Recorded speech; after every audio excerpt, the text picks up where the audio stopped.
Hai semuanya, semoga dalam keadaan sehat ya. Perkenalkan, nama saya Ibnu Angga Pastika Febriana. Sekarang di mata pelajaran fisika, saya akan mempresentasikan tugas saya tentang menghitung biaya listrik di rumah saya selama 1 bulan. Baik semuanya, untuk kita mengukur biaya listrik di rumah, terlebih dahulu harus kita data peralatan listrik yang digunakan di rumah.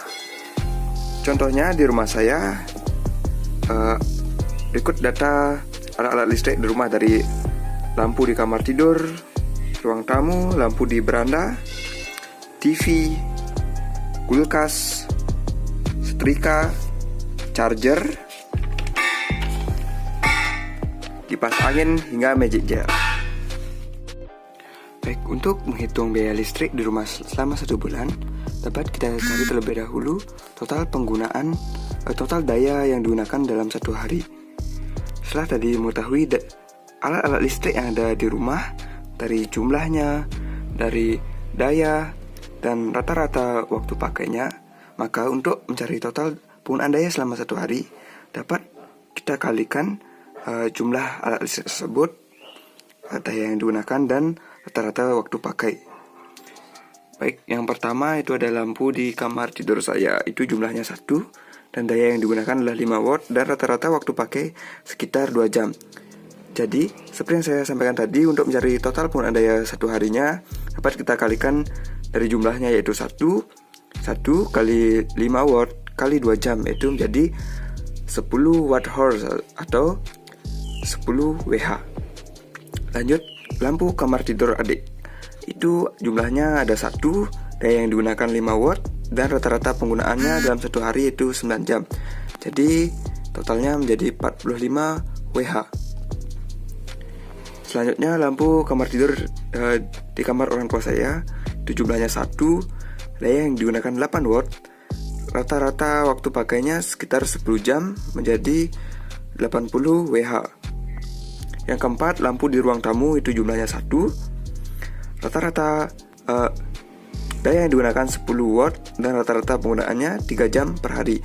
Jadi penggunaan dayanya adalah 30 WH.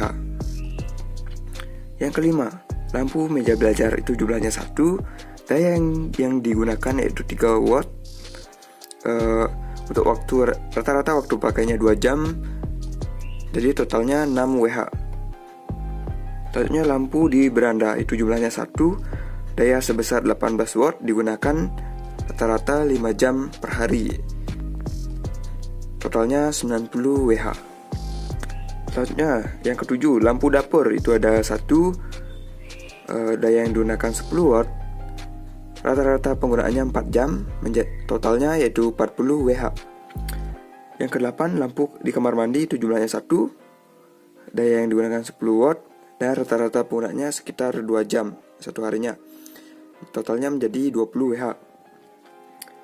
9. TV LED Polytron, tuh ini TV tabung ya, yang bukan yang datar, yaitu TV LED Polytron yang tabung, itu jumlahnya 1, besar dayanya yaitu 35 watt, rata-rata digunakan sekitar 6 jam, jadi total dayanya yaitu 210 WH.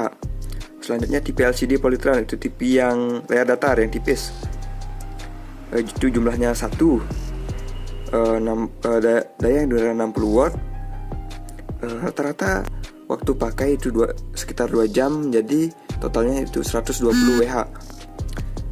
Selanjutnya kulkas LG 2 pintu, itu jumlahnya 1, daya yang diperlukan itu 70 watt, rata-rata digunakan non-stop, jadi dapat dikatakan 24 jam, jadi totalnya yaitu 1680 WH. Ini nih yang paling besar daya yang dihabiskan di rumah saya, yaitu kulkas, karena non-stop. Yang ke-12 itu lampu di gudang, itu jumlahnya 1, untuk dayanya 5 watt, dan rata-rata penggunaannya itu 12 jam, jadi total dayanya yaitu 60 WH. Dan ada lampu di sanggah, itu ada 1 dengan besar daya 8 watt, rata-rata penggunaan 2 jam, jadi totalnya 16 WH. Yang ke-14 itu setrika Philips, itu jumlahnya 1, daya yang digunakan itu 300 watt, dan rata-rata penggunaannya yaitu dapat sekitar seminggu itu 1 kali, atau dapat ditulis 1/7 jam. Jadi total dayanya yaitu 42,8 Wh. Selanjutnya ada charger advance. Itu HP advance punya adik saya, itu jumlahnya 1 dengan besar dayanya 5 watt, dan rata-rata penggunaannya yaitu sekitar 1,5 jam. Jadi total dayanya 7,5 watt horse atau Wh. Baik, lanjut ke ini ada charger Xiaomi. Itu jumlahnya 3, HP saya, HP ibu saya, dan HP bapak saya. Untuk satu charger itu menggunakan daya 10 watt, dan rata-rata digunakan itu kalau mencharger sekitar 1 jam. Jadi 3 kali 10 kali 1 ya menjadi totalnya 30 Wh. Selanjutnya charger laptop Asus. Itu jumlahnya 1. Daya yang digunakan 33,2 watt. Karena saya dikatakan jarang menggunakan laptop, jadi untuk chargernya mungkin rata-rata cuma 1 kali seminggu atau 1/7 jam, sehingga totalnya 4,7 Wh. Selanjutnya ada kipas angin. Itu jumlahnya 1, dan daya yang diperlukan 22 watt, dan ini cukup jarang digunakan. Dapat saya katakan ini rata-ratanya 1/7 jam, atau seminggu mungkin cuma digunakan 1 kali. Jadi total dayanya itu 3,1 Wh. Selanjutnya ada Magic Jar. Ini yang terakhir, Magic Jar. Itu jumlahnya 1, daya yang digunakan 30 watt, dan rata-rata penggunaannya selama 1 hari itu 6 jam. Jadi total dayanya adalah 180 Wh. Setelah mengetahui daya total setiap alat tersebut, maka kita jumlahkan untuk mencari total penggunaan daya selama 1 hari. Di sini di rumah saya untuk total penggunaan alat listrik selama 1 hari dayanya mencapai 2675 Wh, atau kita rubah menjadi kilo kWh menjadi 2,675 kWh. Nah, setelah mengetahui total penggunaan atau total daya listrik 1 harinya, sekarang kita harus mengetahui daya listrik yang ada di rumah. Contohnya di rumah saya menggunakan daya listrik sebesar 900 VA, atau di sini dikategorikan R1M-TR, atau dapat dikatakan non subsidi, di mana untuk harga per 1 kWh-nya yaitu Rp1.352. Maka untuk pemakaian 1 bulannya atau 30 hari dapat kita cari dengan mengalihkan penggunaan listrik 1 hari tadi yaitu 2,675 kWh dikali 30 hari dikali harga per kWh-nya yaitu Rp1.352. Jadi 2,675 dikali 30 dikali 1.352 diperoleh yaitu Rp108.498. Jadi biaya listrik perhitungan yang saya lakukan ini untuk per bulannya yang harus saya bayar berarti yaitu Rp108.498. Itu menurut perhitungan yang saya lakukan.